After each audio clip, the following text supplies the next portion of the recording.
سبحان ربک رب العزة عما یصفون وسلام علی المرسلین والحمد للہ رب العالمین.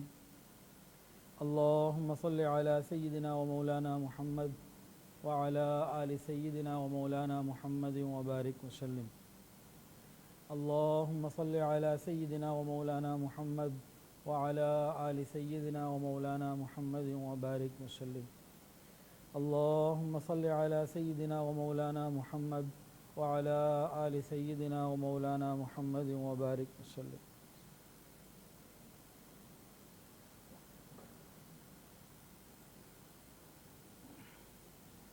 سیرت کا پروگرام انشاءاللہ العزیز آج سیرت کے اوپر کچھ مزید بات ہوگی. اس بات سے پہلے ایک واقعہ اور ایک حالات ذکر کرنے ہیں اپنے ماموں کے. اتوار کو قصص القرآن کے اوپر بیان ہو رہا تھا اور میں نے ارادہ کیا کہ توبہ کے کلمات پڑھوں اور پڑھاؤں. اسی وقت حافظ محمد اویس میرے کزن ہیں، وہ آئے اور آ کر اطلاع دی کہ میرے ماموں شیخ حافظ محمد ناصر شمیم ان کا انتقال ہو گیا، کہ آپ کو بلا رہے ہیں. تو فوری طور پر پھر وہاں جانا ہوا. ماموں کے گھر گیا تو اپنے کمرے میں وہ لیٹے ہوئے تھے اور اللہ کو پیارے ہو چکے تھے. واقعات تو بہت ہیں، چند باتیں میری اور آپ کی اصلاح کے لیے اور عبرت کے لیے ہیں کہ ایسے ایسے لوگ قیامت کے دن اللہ کے سامنے پیش ہوں گے، میرا اور آپ کا کیا حال ہوگا. عصر کی نماز کے بعد مغرب سے کچھ پہلے آپ کا انتقال ہوا. 59 سال سے کچھ اوپر، تقریباً 60 سال آپ کی عمر تھی. ایک نماز بھی قضا باقی نہیں تھی، کوئی نماز کا فدیہ ادا نہیں کیا گیا. صاحب ترتیب تھے. آج کے اس دور میں، اس 2020-21ویں صدی میں، میری والدہ کا جب انتقال ہوا تھا 2003 27 جولائی اتوار کا دن، تو میں نے 5 یا 6 نمازوں کا ان کا فدیہ ضرور ادا کیا تھا، وہ بھی احتیاطاً، کہ وہ 5-6 نمازیں ان کی وہ تھیں جو وہ خود نہ پڑھ سکی چونکہ وہ وینٹیلیٹر پر تھیں. وہ بھی صاحب ترتیب تھی. پھر ایک روزہ قضا باقی نہیں. زکوٰۃ، بہت بڑا کاروبار، کالج روڈ پہ دکان فرنیچر کی، پراپرٹی کا بزنس، اور ووڈ ماسٹر کے نام سے گلبرگ کے اندر کاروبار، کراچی کے اندر کاروبار. تو 1 روپیہ بھی زکوٰۃ کا باقی نہیں تھا. حج بھی ادا کر چکے تھے، ایمان والے تو تھے. ایسے لوگ بھی دنیا میں آج کل کے ماحول میں موجود. تو ہمارے لیے کتنی عبرت کی بات ہے، سمجھنے کی، نصیحت کی بات ہے کہ قیامت کے دن میں اور آپ کس طرح سے پیش ہوں. ناصر ماموں عاشق قرآن تھے اور حضرت کراچی کے جو ہیں حکیم اختر رحمۃ اللہ علیہ کے بیٹے حضرت مولانا حکیم مظہر صاحب دامت برکاتہ العالیہ ان کے خلیفہ تھے. آخری دن کی تفصیلات ان کی کچھ ایسے ہیں کہ صبح عصر کے بعد انتقال ہوا ہے تو صبح کے وقت میں اپنے بیٹے بلال کو بلایا اور اس کو پوری تفصیلات اپنی بتائیں کہ بیٹا یہ معاملات ہیں، یہ لینا ہے، یہ دینا ہے، اس کو ایسے کرنا، اس کو ایسے کرنا. تو اپنے معاملات اور لین دین سے وضاحت کے ساتھ آگاہ کیا. دوسرا پھر فرمایا کہ بیٹا فلاں بندے کی، اس کی رشتہ دار کی، دوست کی امانت میرے پاس رکھی ہوئی ہے. لوگ اپنی امانتیں ان کے پاس رکھواتے تھے کہ یہ امانتیں ان لوگوں کو ادا کر دینا، واپس دے دینا. اس کے علاوہ کچھ باتیں بتائیں کہ بھئی پریشان نہ ہونا، گھبرانا نہیں، خیال رکھنا، اپنی ماں کا خیال رکھنا، باقی سب کا خیال رکھنا، حوصلے کے ساتھ رہنا. تو صبح بلال بتا رہے تھے کہ اس طرح کی باتیں ابو نے کہیں. اور انتقال سے کچھ وقت پہلے بلال کہنے لگے کہ میرے ابو کی کیفیت ایسی ہو گئی تھی کہ بس انہوں نے مجھے 2 مرتبہ یوں کہا کہ لگتا ہے میرے اللہ کو مجھ سے انسیت ہو گئی.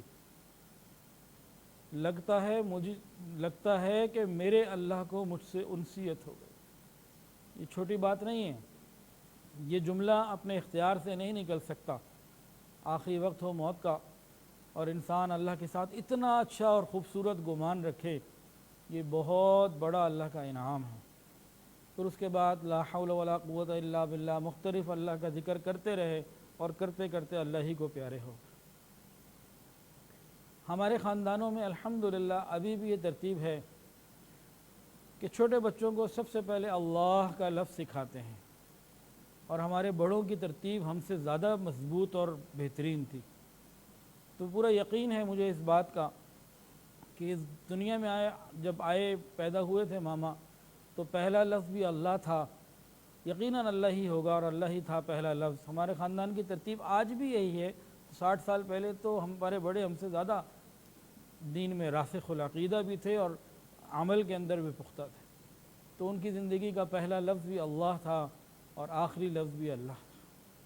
یہ بہت بڑی سعادت کی بات ہے، یہ کسی مال پیسے سے نہیں ملتی، یہ اللہ کے فضل سے ملا کرتی ہے۔ میرے ماموں حافظ شیخ محمد ناصر شمی عاشق قرآن تھے، ان کے قرآن کے بہت زیادہ واقعات ہیں۔ بس یہ لاک ڈاؤن کی تفصیلات سن لیجئے، کیونکہ لاک ڈاؤن کے فیز سے میں اور آپ بھی گزر رہے ہیں۔ قیامت کے دن ہمیں اللہ کو جواب دینا ہوگا کہ لاک ڈاؤن کا فیز کس طریقے سے ہم نے گزارا۔ ایک میرے ماموں نے بھی گزارا۔ وہ کیسے گزارا؟ دن رات قرآن کی تلاوت۔ ان 3 مہینوں میں لاک ڈاؤن کے وقت میں اتنا قرآن پڑھا کہ بس قرآن ہی قرآن، اور اپنے فجر کے وقت اپنے بیٹے کو اٹھاتے اور اپنے پوتوں کو، 2 بڑے پوتے تھے، بڑا پوتا بھی 12-13 سال کا ہے اور اس کے چھوٹے، ان دونوں کو اپنے ساتھ لے جاتے، روزانہ بلا ناغہ گھنٹہ 1.5 گھنٹہ 2 گھنٹہ اپنے بچوں کے ساتھ، پوتوں کے ساتھ گزارتے اور قرآن سنتے سناتے۔ بلال کہنے لگے کہ مدارس جب سے بند ہوئے لاک ڈاؤن کی وجہ سے، ہمیں کوئی پریشانی محسوس نہیں ہوئی بچوں کی تعلیم کے، حفظ قرآن کو پڑھنا اور یاد کرنا سنانا، کہ روزانہ اپنے دادا کے ساتھ بیٹھتے۔ اور جو بلال کا بیٹا حافظ محمد عبداللہ، تقریباً 13 سال کے لگ بھگ ہوگا بمشکل، حافظ قرآن ہے مکمل، بلا ناغہ روزانہ اپنے دادا کو 3 سپارے سناتا تھا۔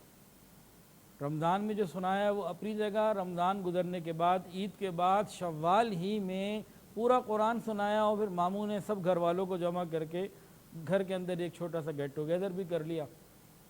اور کہنے لگ، بلال نے کہا کہ مجھے میرے ابو نے، یعنی میرے ابراہیم کے ماموں نے، بلال کے والد، بلال کو یہ کہا کہ جب بچے گھر میں قرآن پورا کر لیا کریں تو کوئی نہ کوئی فروٹ، کوئی چیز، کوئی نہ کوئی خوشی کی بات کر لیا کرو، یہ خوشیاں انجوائے کیا کرو۔ تو یہ لاک ڈاؤن انہوں نے گزارا۔ کتنے ایسے بد نصیب لوگ ہوں گے جنہیں لاک ڈاؤن میں بھی نماز کی توفیق شاید نہ ہوئی ہو۔ تو دادا کا اپنے بچوں کے ساتھ اس طریقے سے وقت گزارنا یقیناً بچوں کو بھی زندگی بھر یاد رہے گا۔ اور بہت ساری باتیں ہیں، حافظ قرآن تھے، عاشق قرآن تھے۔ ایک میں اپنی نااہلی کی بات بھی بتا دوں، بہت سارے واقعات ان کے ساتھ وابستہ ہیں۔ گزشتہ کو 7-8 سال سے لگ بھگ وہ بیٹھ کے نماز پڑھنے لگے تھے، یا 6 سال سے، تو اس وقت تو انہوں نے چھوڑ دیا تھا، ورنہ اس سے پہلے کیا ہوتا تھا، وہ کبھی کسی حافظ قرآن کے پیچھے رمضان میں پہنچ گئے، کبھی کہیں پہنچ گئے، کبھی کہیں پہنچ گئے۔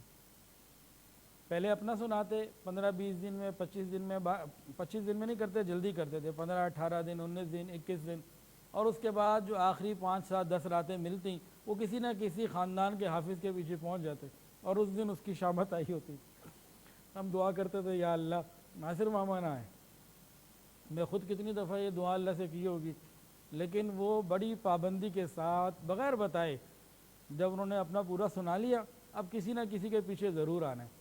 تو برسوں ایک دن ہر رمضان میں ایک تراویح 20 رکعت وہ میرے پیچھے بھی پڑھتے رہے، اور وہ تراویح کا سنانا اور اس دن کا پڑھنا، بس یہ ہوتا تھا کہ بس ملک الموت ہی آ جائے تو اچھا ہے، اور ہمیں بس کسی طرح اس سے نکلیں۔ تو ماشاءاللہ بہت اچھا قرآن پڑھتے، یاد بھی بہت تھا، قرآن سے تعلق بھی بہت تھا، اور بچوں کی فکر اور خاندان کے حفاظ کی فکر بھی بہت زیادہ تھی۔ تو یہ ان کی بعض باتیں ہیں۔ زندگی تو بہت طویل تھی، 60 سال کی زندگی میں تو واقعات بہت ملیں گے، لیکن یہ چند باتیں ہیں۔ اللہ تعالی ہمیں بھی قرآن مجید کے ساتھ سچا تعلق عطا فرمائے اور آخرت کی فکر عطا فرمائے۔ جس طرح موت کے وقت جاتے وقت اللہ کا نام آپ کی زبان پہ تھا، اللہ کرے جب ہماری موت کا وقت آئے اسی طریقے سے ہماری زبانوں پہ بھی اللہ کا نام ہو اور دل کے اندر یہی گمان اور یقین ہو جس طرح ماموں کے دل میں تھا۔ انہوں نے کیا فرمایا تھا کہ لگتا ہے میرے اللہ کو مجھ سے انسیت ہوگی۔ عاشق قرآن تھے، اور عاشق قرآن کیوں نہ ہوتے؟ میرے نانا شیخ محمد شمیم حافظ قرآن اور ان کے جو والد تھے شیخ محمد یاسین، ان کے عجیب واقعات ہیں، انشاءاللہ پھر کبھی موقع ملا تو سنائیں گے۔ 1960-70 میں کی دہائی میں پوری دنیا میں جہاں تک قرآن مجید جا سکتا تھا، یہ میرے ماموں کے جو دادا تھے، میرے دادا کے بڑے بھائی تھے، وہ انہوں نے پوری دنیا میں قرآن مجید کو پہنچایا۔ اس وقت دارالعلوم کراچی اتنا بڑا نہیں تھا اور نانک واڑہ میں چھوٹی سی جگہ تھی، اور وہ لکھتے تھے یاسین کم ترین، نام تھا شیخ محمد یاسین، تو اس کے ہم وزن کم ترین یعنی سب سے نچلا، سب سے حقیر، یہ لکھتے تھے۔ اور قرآن مجید کے ساتھ ان کا ایک عجیب تعلق تھا، خود بھی ہاتھ سے قرآن لکھتے، بچوں کو بھی ایک عجیب معاملہ تھا ان کا، کبھی انشاءاللہ موقع ہوا تو وہ بھی ذکر ہوگا۔ اللہ تعالی ہمارے بڑوں کے اس فیض کو قیامت تک جاری فرمائے۔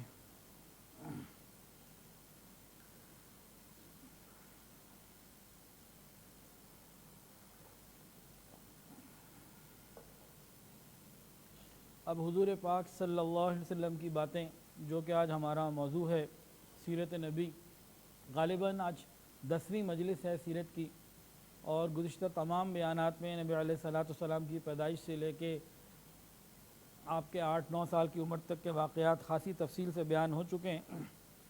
آج ایک بات تو وہ دہرانی ہے کہ جب نبی کریم صلی اللہ علیہ وسلم بچپن میں چھوٹی عمر میں تھے، دادا بھی حیات تھے، ماں بھی حیات تھی، نبی علیہ السلام محمد کی صدائیں پورے بنی ہاشم کے ہر بچے اور بڑے کی زبان پہ تھی۔ نبی علیہ السلام تو آنے سے پہلے لوگوں کے محبوب تھے، جس وقت پیدا ہوئے تو دادا کے محبوب بن گئے، ماں کے محبوب بن گئے، جو آپ کو دیکھتا بس جان نچھاور کرنے کے لیے تیار ہو جاتا۔ نبی علیہ السلام جب رضاعت کے لیے دائی حلیمہ کے ساتھ بنو سعد پہنچے تو بنو سعد کے محبوب بن گئے، ہر زبان پہ آپ کا ذکر، آپ کی برکتوں کے چرچے اور آپ کی محبت کے اور آپ کے خوبصورتی کے جو ہے نا وہ چرچے ہوتے تھے۔ اسی طرح مکہ مکرمہ میں بھی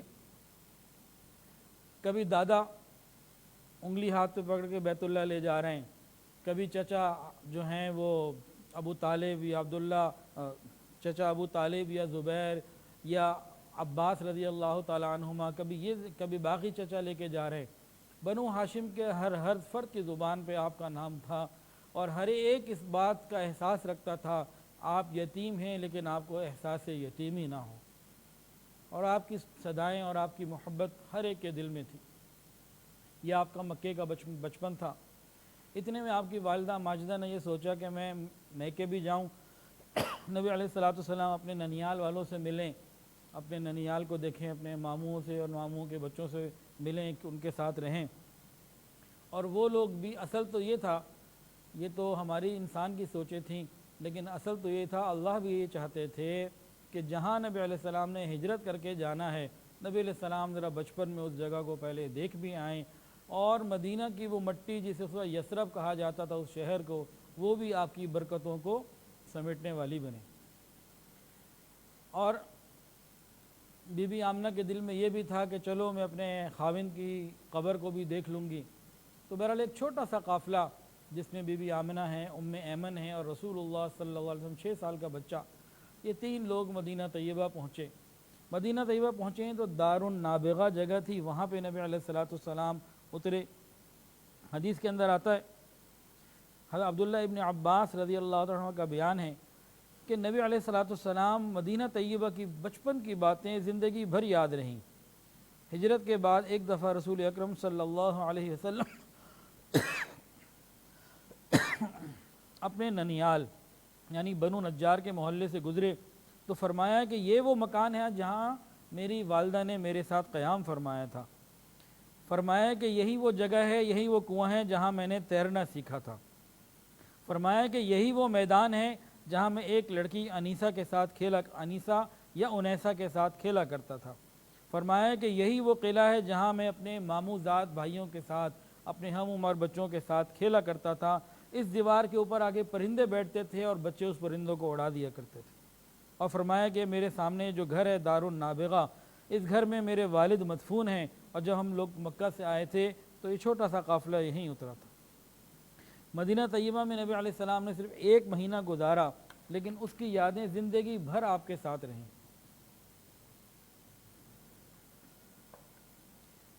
نبی کریم صلی اللہ علیہ وسلم کی پیدائش سے پہلے یہودی تو انتظار میں تھے۔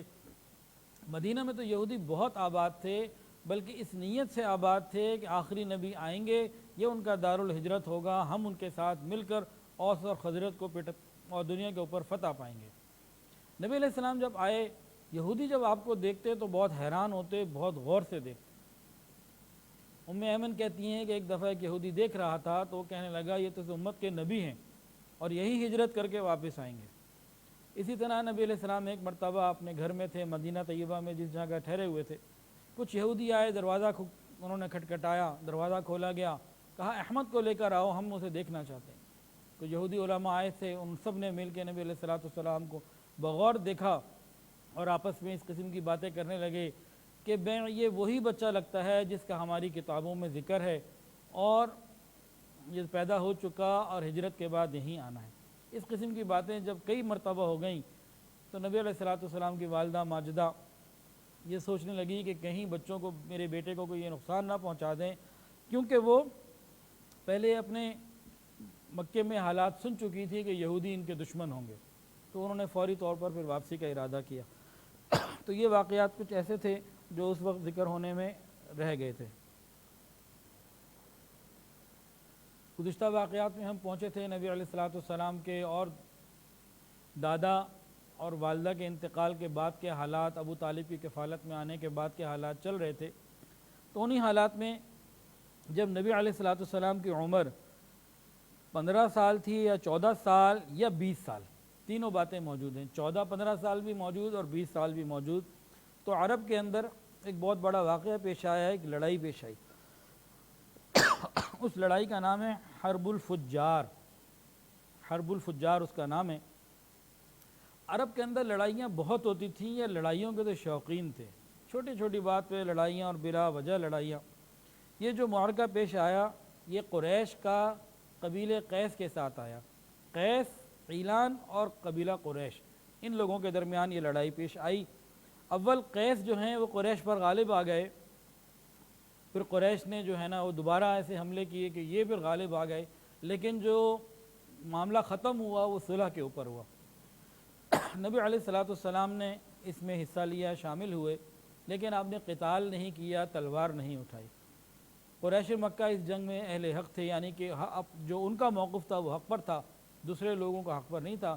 نبی علیہ السلام اپنے چاچاؤں کے ساتھ ان کے اصرار کے اوپر گئے اور نبی علیہ السلام نے تلوار نہیں اٹھائی، تاہم اپنے چاچاؤں کو تیر اٹھا کے دیتے رہے اور ان کے ساتھ رہے۔ اور اس لڑائی کا نام حرب الفجار کیوں تھا؟ یہ فجار تھی، یعنی گناہ والی جنگ تھی۔ کیوں کہ یہ ان اوقات میں، ان مہینوں میں پیش آئی تھی جن مہینوں میں لڑائی کرنا خود اہل عرب کے ہاں گناہ سمجھا جاتا تھا، حرام تھا اور ممنوع تھا، تو اسی نسبت سے اس کا نام حرب فجار رکھا گیا۔ تو نبی علیہ السلام کی زندگی میں ایک یہ واقعہ پیش آیا۔ ایک اور واقعہ بھی نبی علیہ السلام کی مبارک زندگی میں آتا ہے، اس کو کہتے ہیں حلف الفضول۔ حلف الفضول، اس فضول کے نام سے نا میں حیران ہوتا تھا کہ بھئی عربوں کو کیا ہو گیا، یہ کیسا نام انہوں نے رکھا ہے، اس کی نسبت کیا ہے؟ تو بہت میں پریشان ہوتا تھا کہ حلف الفضول کیا ہے۔ کتابوں میں آج بھی واقعہ ملے، آپ لوگوں نے پڑھا اور سنا ہوگا۔ تو یہ فضول اصل میں فضل، کچھ ایسے لوگ تھے جنہوں نے معاہدہ کیا، اور پہلی مرتبہ معاہدہ کرنے والے جو لوگ تھے ان میں سے 3 کا نام فضل تھا۔ فضل والے، فضیلت والے، تو ان کی جمع وہ 3 لوگ کون تھے؟ فضل ابن فضالہ، فضل ابن وداعہ اور فضل ابن حارث۔ یہ لوگ تھے، انہوں نے پہلے ایک معاہدہ کیا تھا، اور اس معاہدے کی بھی بعد میں جب تجدید کی گئی تو رسول اللہ صلی اللہ علیہ وسلم بھی اس تجدید میں شامل رہے۔ اس کی تفصیلات دو طریقے کی آتی ہیں، ایک تو یہی جو بتا دی گئی کہ یہ معاہدہ پہلے ہوا تھا ایک مرتبہ، پھر اس کا اثر ختم ہو گیا، پھر دوبارہ جب رینیو ہوا تو رینیو کے اندر نبی علیہ الصلوۃ والسلام موجود تھے۔ اس رینیو کی ایک وجہ یہ بتائی گئی کہ یہ حرب فجار سے جب یہ مشرکین مکہ فارغ ہوئے تو انہوں نے کہا بھئی کب تک لڑتے رہیں گے، کوئی امن کا معاہدہ ہی دوبارہ کر لو۔ تو انہوں نے کہا اچھا بھی معاہدہ جو کرنا ہے تو پرانے ہی معاہدے کی تجدید کر لیتے ہیں، نام وہی رکھتے ہیں جو پہلے رکھا گیا۔ تو اس کے اوپر یہ لوگ جمع ہوئے اور عبداللہ ابن جدعان کے گھر میں ان لوگوں نے یہ معاہدہ کیا اور نبی علیہ الصلوۃ والسلام اس میں شریک ہوئے۔ نبی علیہ الصلوۃ والسلام فرماتے ہیں کہ یہ ایسا معاہدہ ہے اگر اس کے بدلے مجھے 100 سرخ اونٹ بھی دیے جائیں تو میں وہ اونٹ قبول نہ کروں۔ اور نبی علیہ الصلوۃ والسلام نے یہ بھی فرمایا کہ آج بھی اسلام کے زمانے میں بھی، اسلام کے اعلان کے بعد بھی اگر کوئی مجھے حلف الفضول کی طرف بلائے، یعنی کوئی یہ کہے کہ اے حلف الفضول والو، اے وہ لوگوں جنہوں نے اس معاہدے میں حصہ کیا تھا، آؤ اس معاہدے کی ضرورت کو اور اس کے تقاضوں کو پورا کرو، تو میں آج بھی تیار ہوں۔ اور یہ بھی فرمایا کہ میں اس قسم کے معاہدے کے لیے کہیں بھی بلایا جائے تو میں آج بھی جانے کے لیے تیار ہوں۔ وہ معاہدہ کیا تھا؟ معاہدہ یہ تھا کہ مظلوم کوئی بھی ہو، مکے میں مظلوم کوئی بھی ہو، اپنا ہو یا پرایا، دیسی ہو یا پردیسی، ہم ہر مظلوم کی پوری مدد کریں گے اور ظالم کو اس کا ظلم کا مزہ چکھائیں گے۔ یہ معاہدے کا جو بیسک تھیم تھی وہ یہ تھی۔ نبی علیہ السلام فرماتے ہیں کہ اس معاہدے کے وقت میں بھی عبداللہ ابن جدعان کے گھر میں موجود تھا۔ یہ عبداللہ ابن جدعان حضرت عائشہ صدیقہ رضی اللہ تعالی عنہ کے چچا زاد بھائی تھے، اور یہ بہت مہمان نواز اور لوگوں کو خوب کھانا کھلانے والے اور خوب خدمت کرنے والے، اور خیر کی ان کی جو طبیعت تھی اچھی تھی۔ ایک مرتبہ میں عائشہ نے پوچھا یا رسول اللہ، عبداللہ ابن جدعان تو بہت مہمان نواز تھا، لوگوں کو کھانے کھلاتا تھا، کیا یہ اس کی مہمان نوازی اور خدمت خلق قیامت کے دن اس کو کچھ کام آئے گی؟ نبی علیہ السلام نے فرمایا کہ نہیں، بالکل کام نہیں آئے گی، کیونکہ اس نے اتنی بات نہیں کہی تھی، اس نے یہ نہیں کہا تھا رب اغفر لی خطیئتی یوم الدین، اے اللہ قیامت کے دن میرے گناہوں کو معاف کر دینا۔ اگر وہ اتنا کہہ دیتا، قیامت کے دن پہ یقین لے آتا تو اس کے یہ اعمال قبول ہو جاتے، لیکن وہ قیامت پہ یقین نہیں رکھتا تھا۔ ابن قتیبہ کہتے ہیں کہ نبی علیہ السلام نے فرمایا کہ میں کبھی کبھی چلتے چلتے گرمی کے موسم میں عبداللہ ابن جدعان کے پیالے کے نیچے سائے میں کھڑا ہو جاتا تھا۔ اس کا کھانا کھانے کا پیالہ، پانی کا پیالہ، جو ضرورت کا برتن تھا اتنا بڑا تھا کہ اس کے سائے میں ایک آدمی کھڑا ہو جایا کرتا تھا۔ حضرت سلیمان علیہ السلام کے واقعے میں جو اس وار کو گزرا ہے قرآن مجید کے اندر آتا نا، وجفان کل جواب، اتنے بڑے بڑے حوض بنا دیا کرتے تھے جنات ان کے لیے کہ وہ اپنے وزن ہی کی وجہ سے اور اپنے بڑے ہونے کی وجہ سے نہیں ہلا کرتے تھے۔ تو یہ وجفان کل جواب کا ایک نمونہ تھا عبداللہ ابن جدعان کا جو پیالہ تھا، اور نبی علیہ السلام اس کے سائے کے نیچے کبھی کبھی کھڑے ہو جاتے۔ ایک واقعات اسی تفصیل میں ایک اور بھی لکھا ہے، حلف الفضول کا جو رینیو کیا گیا، تجدید کی گئی، اس کی وجہ ایک اور بھی لکھی ہے، وہ یہ ہے ایک قبیلے کا نام تھا زبید، تو زبیدی شخص یعنی قبیلہ زبید کا زبیدی مکہ مکرمہ آیا، اس کے بعد بہت مال تھا اور یہ تجارت کرتا تھا، یہ مال بیچنا چاہتا تھا، تو مکہ مکرمہ کے اندر ایک سردار تھا عاص ابن وائل، اس نے اسے سارا مال خرید لیا، کہا مجھے دے دو، پیمنٹ میں کر دوں گا۔ نے کہا چلو ٹھیک ہے، سارا مال فوراً بک رہا ہے، مال بیچ دیا، ایک کھٹا سارا دے دیا۔ اب عاص ابن وائل نے مال تو لے لیا، پیمنٹ اپنی دیتا، ٹال مٹول کرتا رہا۔ وہ زبیدی شخص بار بار پیسے مانگتا، کہتا میرا سب کچھ تم نے لے لیا، اب تو میرے پاس کچھ ہے بھی نہیں، میں نے واپس بھی جانا ہے اور میرا تقاضا بھی ہے، میری پیمنٹ کرو۔ تو عاص ابن وائل اسے پیسے نہ دیتا، تنگ کرتا۔ تو اس زبیدی شخص نے سوچا کہ اچھا یہ تو مان نہیں رہا، اب میں مکہ کے جو بڑے بڑے سردار ہیں مختلف قبیلوں کے مختلف علاقوں کے ان کے پاس جاتا ہوں. ایک کے پاس گیا, دوسرے کے پاس گیا, تیسرے کے پاس گیا, سب نے الٹا اسی کو ڈانٹ دیا کہ چلے جاؤ ہمارے پاس. عاص بن وائل یہ کہ جی ہم اس سے بات نہیں کر سکتے. یہ شخص بڑا پریشان ہوا کہ اب میں کیا کروں. تو ایک دن ابھی مکہ کے لوگ صبح سو کے اٹھے نہیں تھے, اٹھنے کا وقت قریب تھا. یہ جبل ابو قبیس بالکل پہاڑ ہے جس کے اوپر آج بادشاہ کا محل بنا ہوا ہے. اس پہاڑ کے اوپر کھڑے ہو کے زور زور سے اس نے اعلان کرنا شروع کیا, آواز لگانی شروع کی, اے فہر کی اولاد, ایک مظلوم کی مدد کرو جو اپنے وطن سے دور ہے اور جس کی تمام پونجی اس وقت مکہ مکرمہ کے اندر ہی ہے. اہل مکہ نے جب یہ بات سنی تو سب سے پہلے رسول اللہ صلی اللہ علیہ وسلم کے چچا زبیر ابن عبد المطلب, ان کے اندر یہ خیال پیدا ہوا کہ بھئی اس کی مدد کرنی چاہیے. تو ان لوگوں نے پھر بنو ہاشم, بنو زہرہ, بنو اسد کے لوگوں کو شامل کیا اور ان سب کو جمع کر کے عبداللہ ابن جدعان کے گھر آئے اور اس عبداللہ ابن جدعان نے یہاں سب کو کھانا کھلایا. نبی علیہ الصلوۃ والسلام بھی اس وقت موجود تھے اور ان لوگوں نے حلف الفضول کو پھر نئے سرے سے تازہ کیا اور مظلوم کی مدد کرنے کا ارادہ کیا.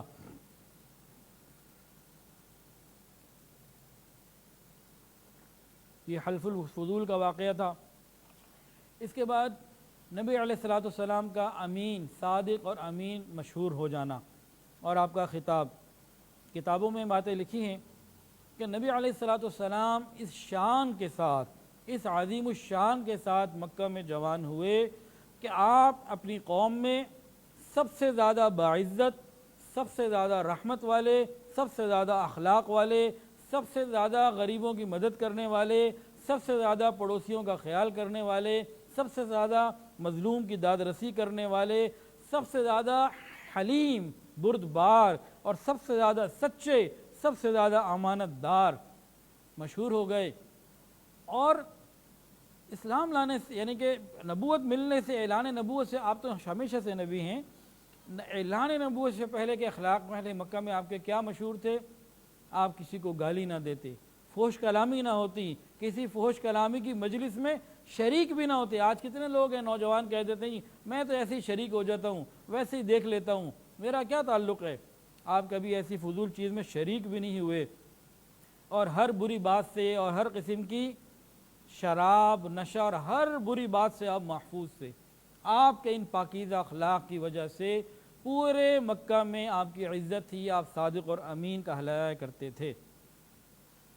ایک صاحب تھے صحابی حضرت عبداللہ ابن ابی الحمصہ رضی اللہ تعالیٰ عنہ فرماتے ہیں کہ میں نے نبی علیہ الصلوۃ والسلام کے ساتھ تجارت کا سفر کیا اور تجارت میں آپ کے ساتھ شریک رہا ہوں. یہ عبداللہ ابن صائب فرماتے ہیں. عبداللہ ابن صائب فرماتے ہیں کہ زمانہ جاہلیت میں رسول اللہ صلی اللہ علیہ وسلم کا شریک تجارت تھا.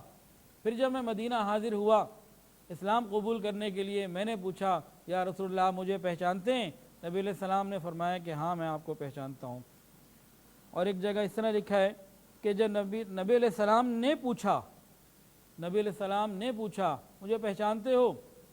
کہتے ہیں کہ میں نے کہا جی کیوں نہیں پہچانتا, آپ تو میرے شریک تجارت تھے اور کیا ہی اچھے شریک تجارت تھے, نہ کسی بات کو ٹالتے تھے نہ ہی کسی بات میں جھگڑا کیا کرتے تھے. قیس ابن صائب مخزومی, قبیلہ مخزوم کے یہ شخص تھے صحابی. انہوں نے کہا کہ زمانہ جاہلیت میں رسول اللہ صلی اللہ علیہ وسلم میرے شریک تجارت تھے اور آپ بہترین شریک تھے, نہ جھگڑا کرتے تھے نہ لڑائی کرتے تھے اور صلح صفائی آپ کی صفت کے اندر تھا, آپ کے اخلاق کے اندر تھا. عبداللہ ابن ابی الحمصہ, یہ واقعہ بہت ہی عجیب ہے. جو کاروباری لوگ ہیں یہ ہم لوگ سب اس کو سمجھیں.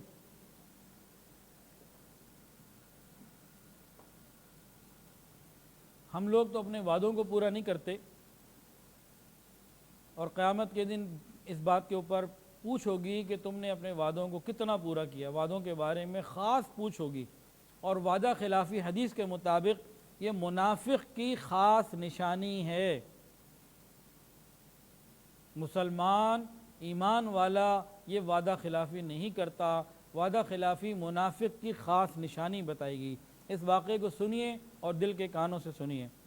حضرت عبداللہ ابن ابی الحمصہ رضی اللہ تعالیٰ عنہ سے روایت ہے, فرماتے ہیں کہ بعثت سے پہلے ایک مرتبہ نبی علیہ الصلوۃ والسلام سے میں نے کوئی معاملہ کیا, کوئی لین دین کیا.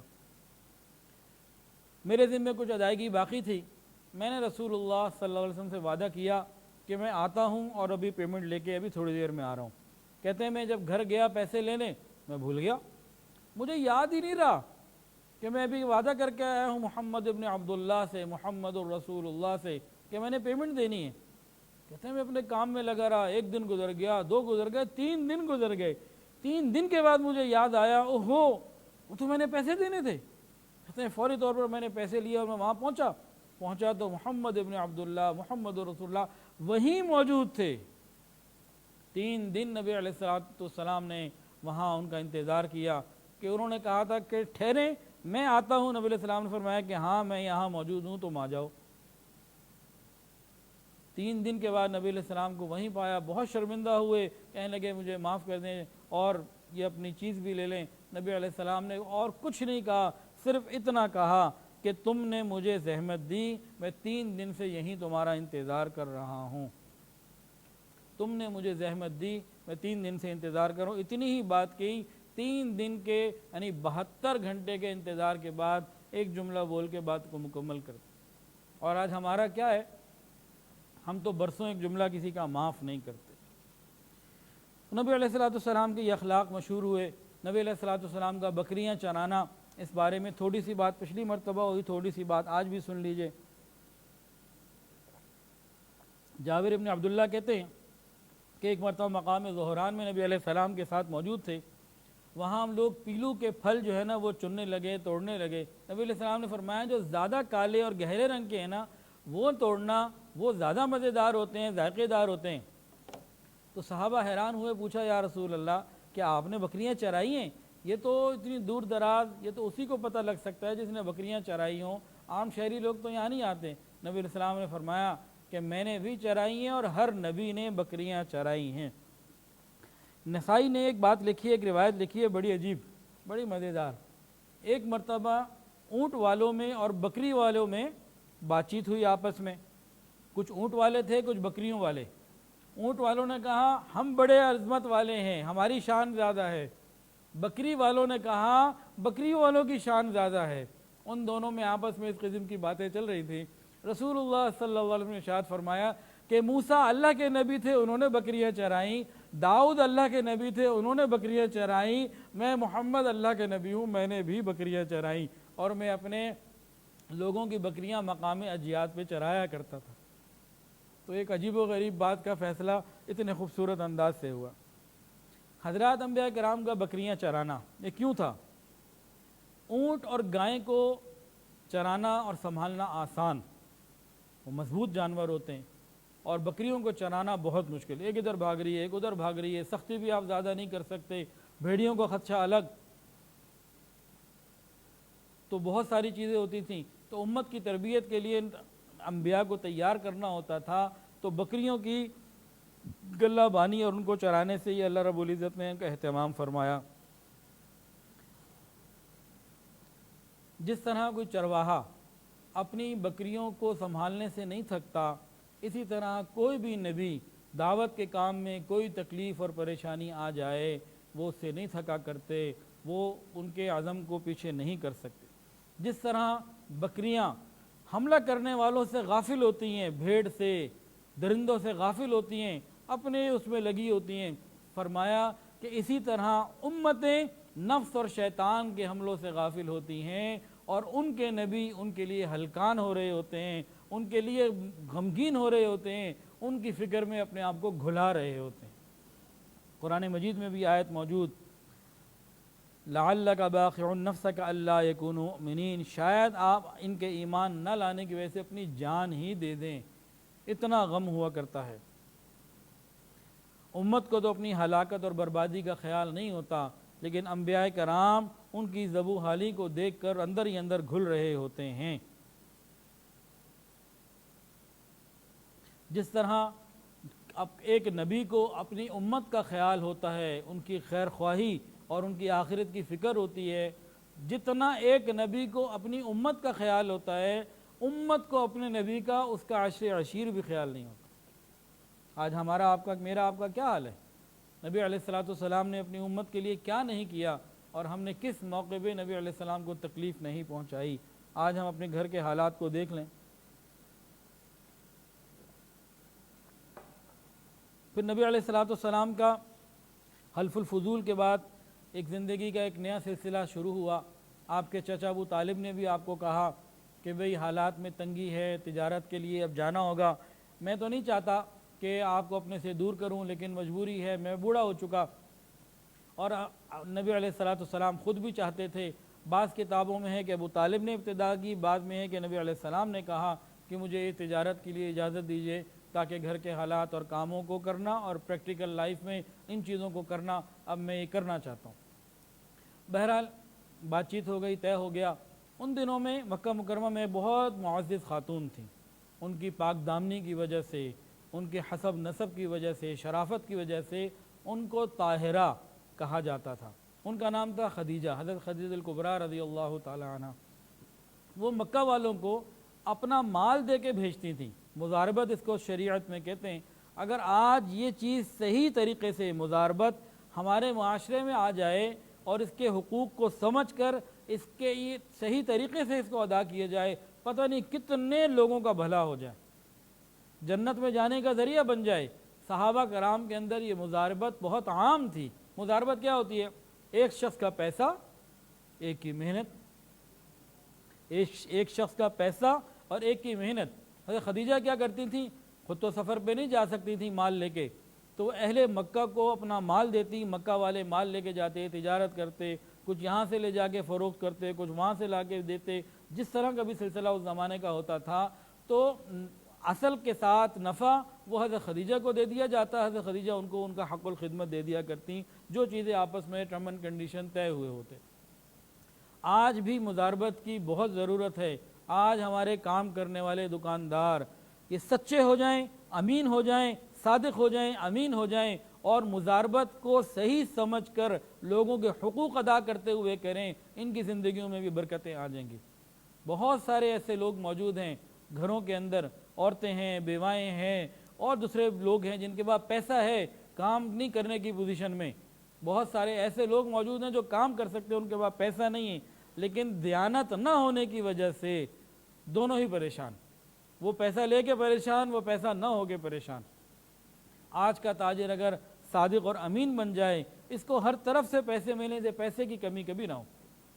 سچا تاجر کبھی ناکام نہیں ہوتا، سچا تاجر کبھی بھوکا نہیں ہوتا، سچا تاجر کبھی مفلس اور قلاش نہیں ہوتا.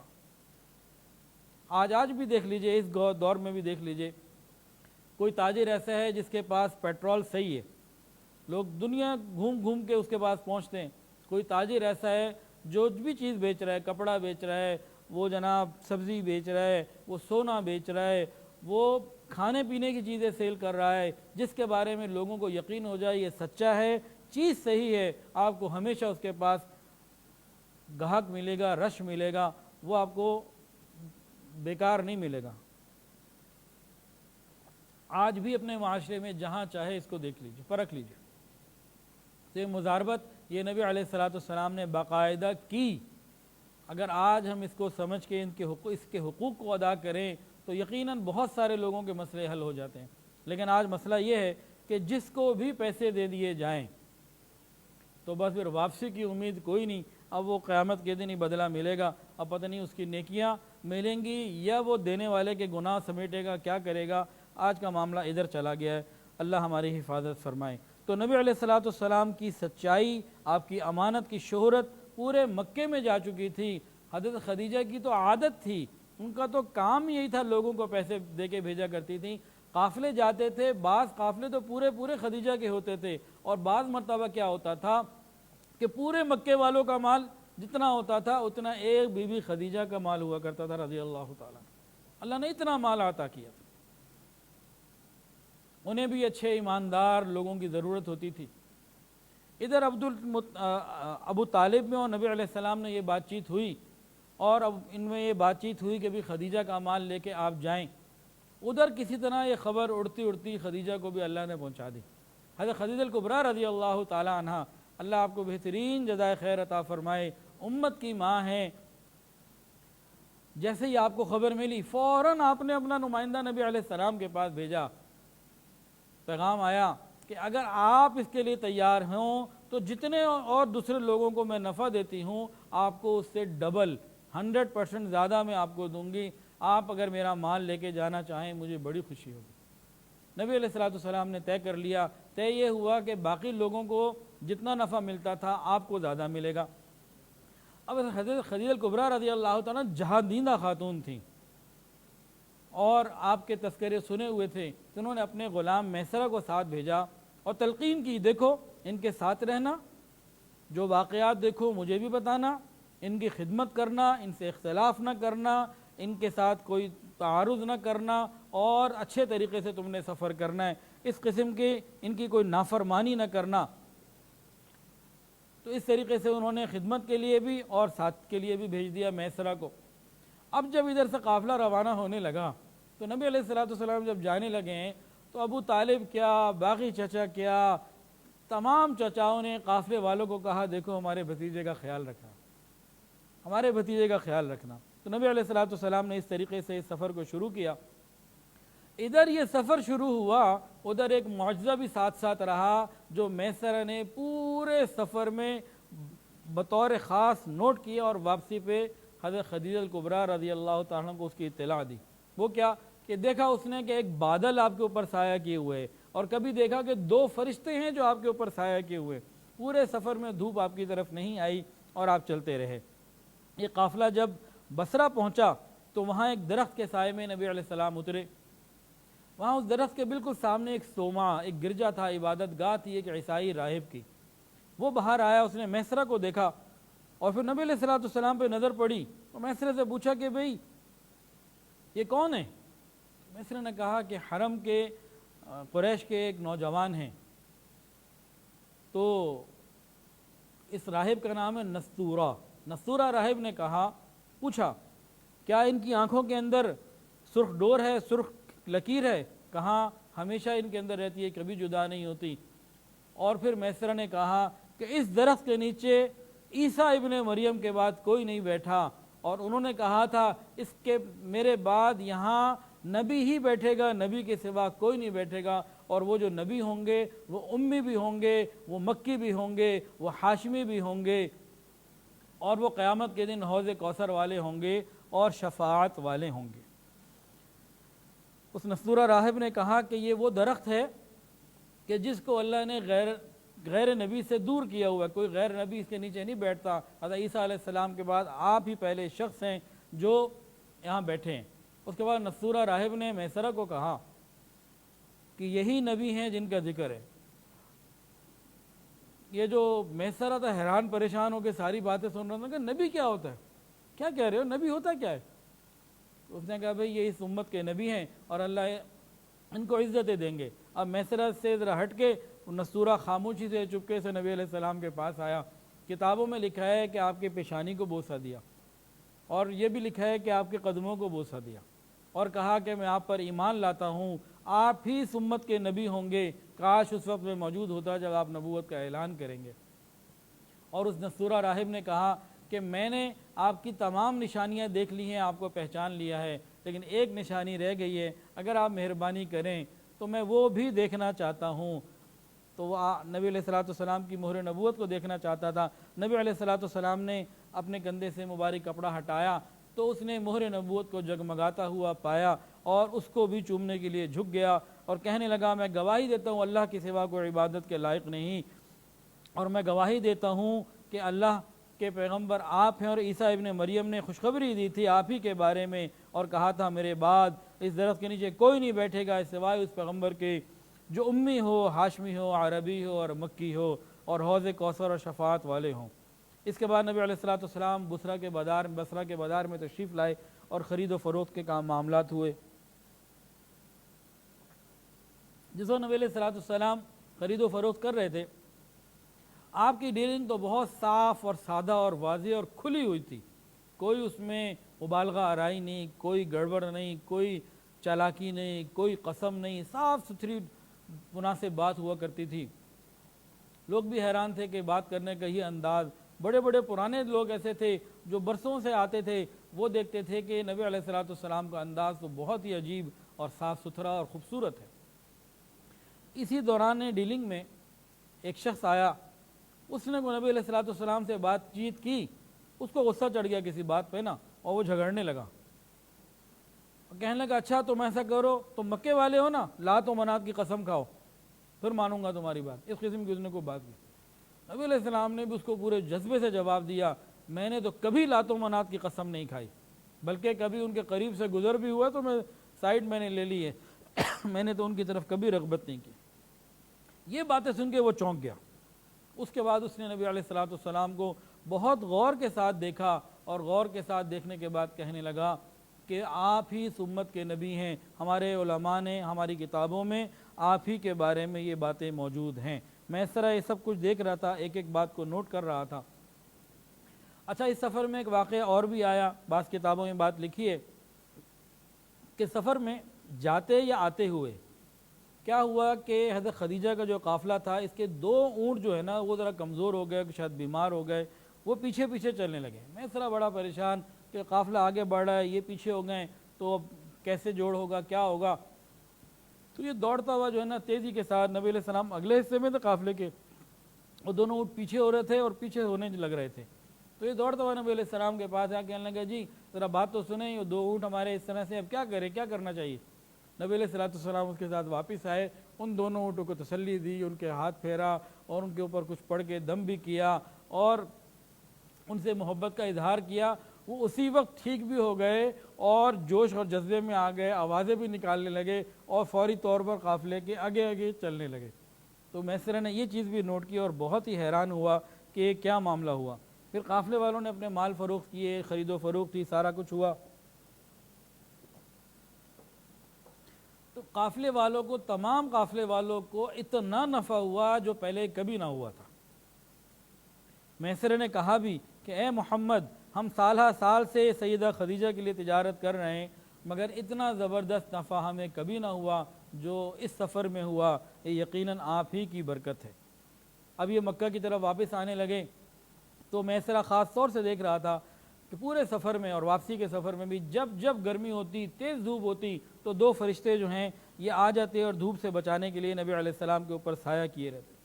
میسرہ نے نبی علیہ السلام کی ڈیلنگ، آپ کے اخلاق، آپ کے معاملات، آپ کا لین دین اور یہ سب جب معجزات اور وہ راہب کی باتیں اور وہ جس نے قسم دلوانے کی کوشش کی اس کی باتیں، یہ سارا کچھ جب دیکھا نا تو غلام تو یہ بی بی خدیجہ کا تھا، لیکن یہ غلام پھر نبی علیہ السلام کا ہی بن گیا۔ وہ آپ کی ایسے خدمت کرنے لگا کہ جیسے یہ نبی علیہ السلام کا غلام ہو۔ دل میں بڑی عقیدت اور محبت آ گئی۔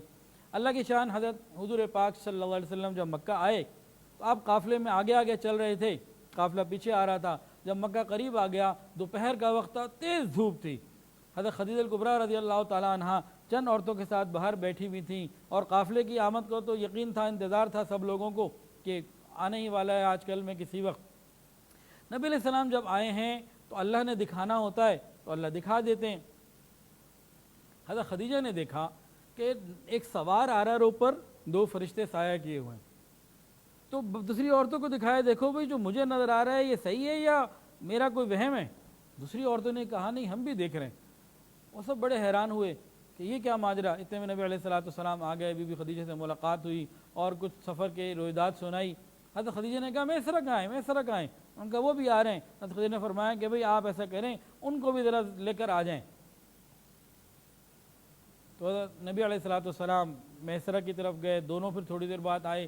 اصل میں کتابوں میں بات دیکھی ہے کہ بی بی خدیجہ رضی اللہ تعالیٰ یہ چاہتی تھیں کہ جو میں نے دیکھا ہے کہ یہ دوبارہ بھی ہوتا ہے کہ نہیں ہوتا، وہ نبی علیہ السلام کو واپس بھیجنا چاہ رہی تھیں۔ ادھر نبی علیہ السلام کو واپس بھیجا اور اس کے بعد دوبارہ انہوں نے اونچی جگہ پہ کھڑے ہو کے، گھر کی چھت پہ کھڑے ہو کے پھر غور کیا کہ یہ دھوپ کے اندر یہ سائے کا انتظام ابھی دوبارہ بھی ہو رہا ہے یا وہ ایک ہی دفعہ کا تھا۔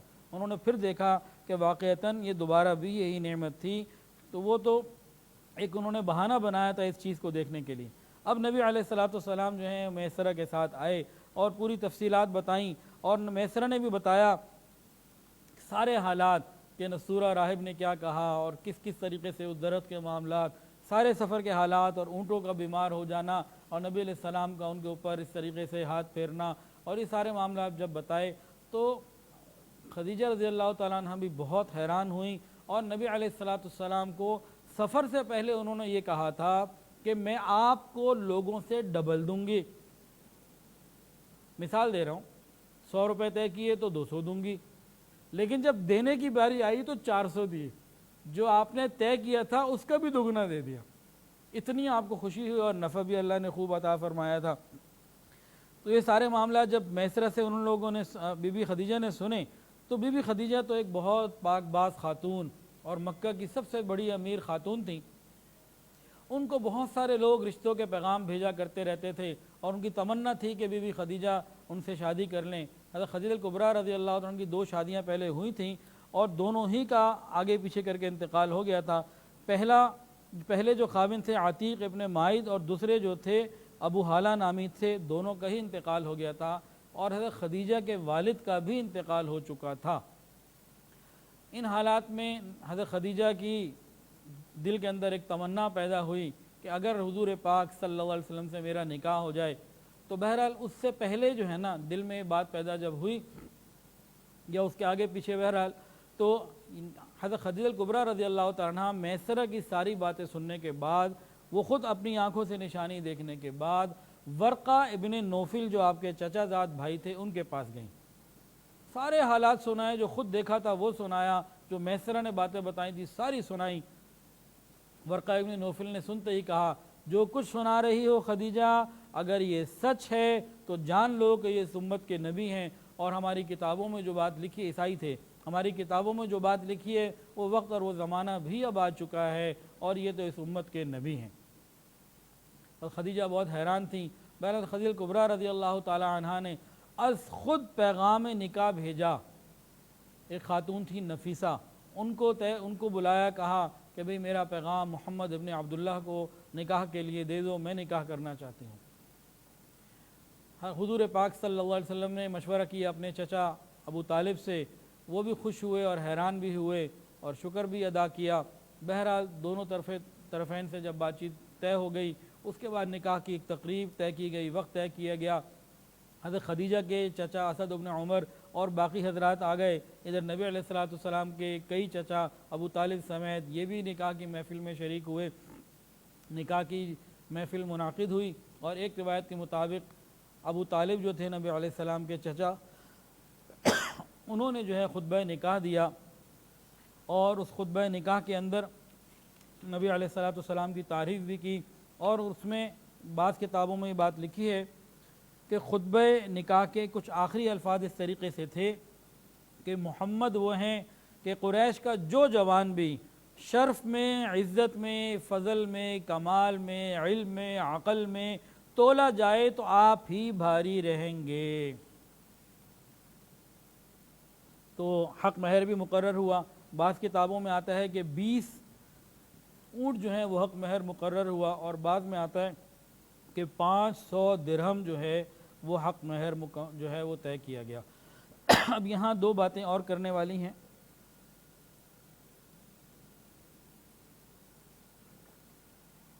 نکاح کے وقت حضور پاک صلی اللہ علیہ وسلم کی مبارک عمر 25 سال تھی اور حضرت خدیجہ کبریٰ رضی اللہ تعالیٰ عنہ کی عمر 40 سال تھی.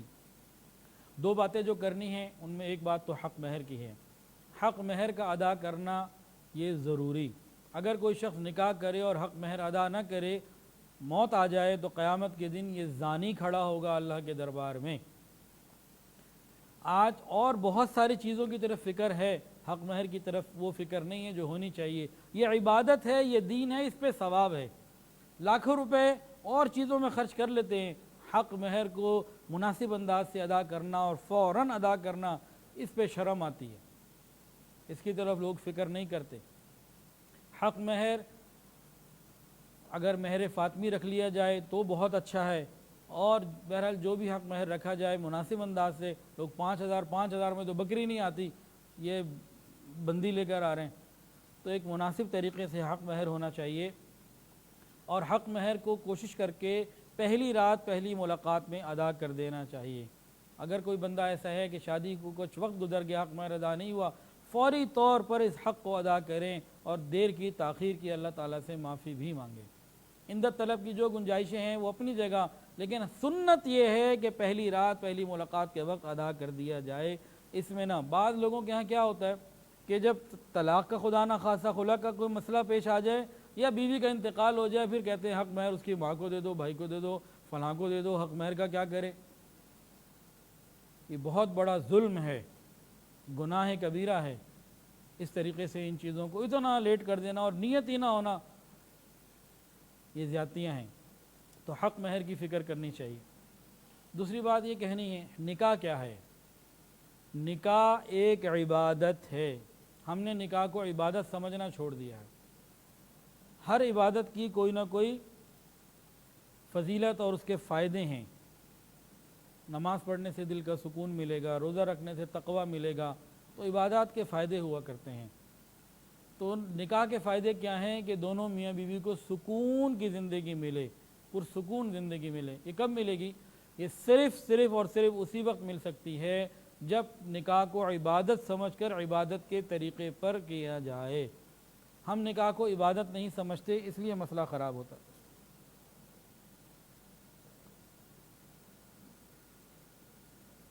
ایک مثال دے کے اب بات پوری کرتا ہوں، وقت بھی پورا ہو گیا الحمدللہ۔ ابھی ہم لوگوں نے تھوڑی دیر پہلے مغرب کی نماز ادا کی تھی۔ مغرب کی نماز میں یہ کئی باتیں ہوئیں۔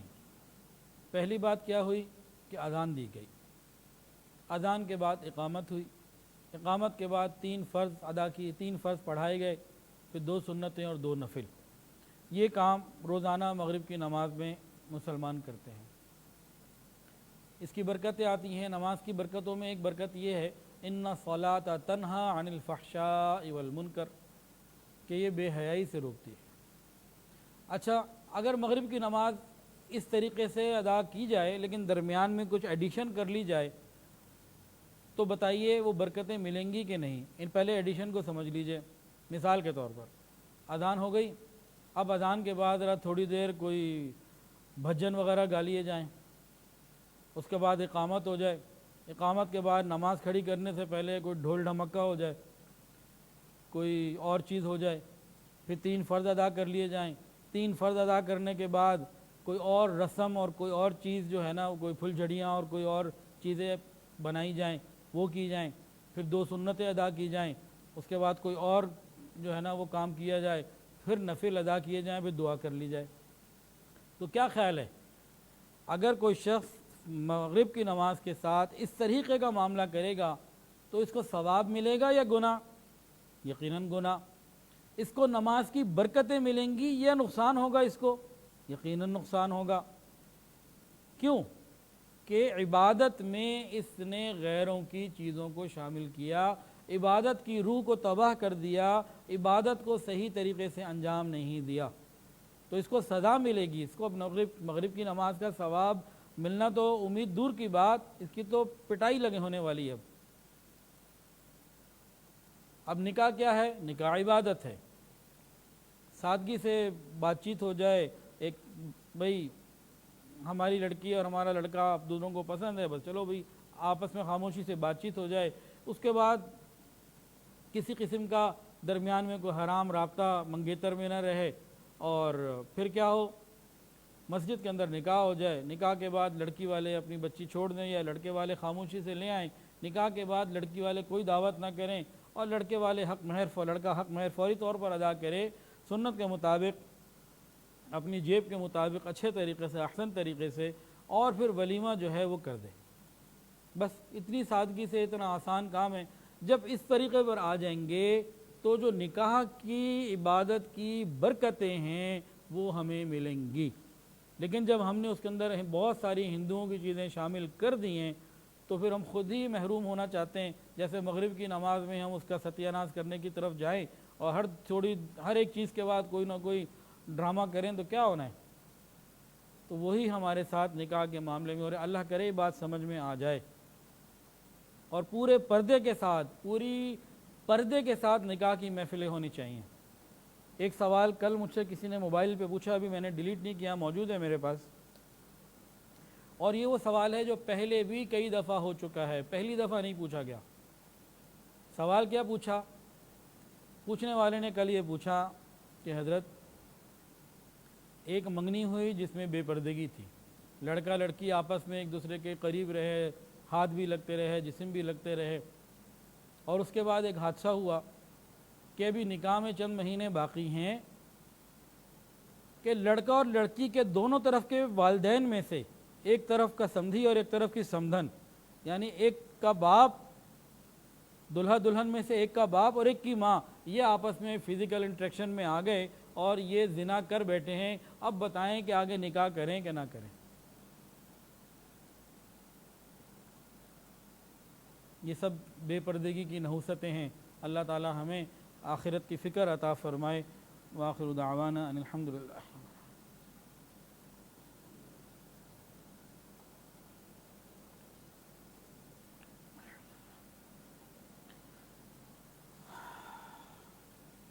بہت تھوڑے ہوتے ہیں جو پوچھ لیتے ہیں، اکثر تو پوچھتے ہی نہیں ہیں۔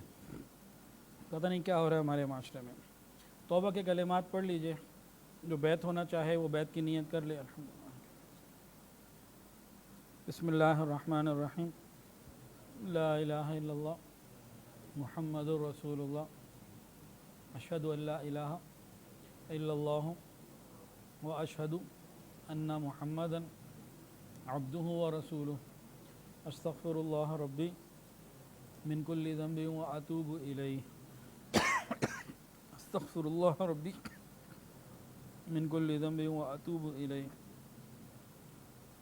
استغفر اللہ ربی من کل ذنب واتوب الیہ، برحمتک یا ارحم الراحمین۔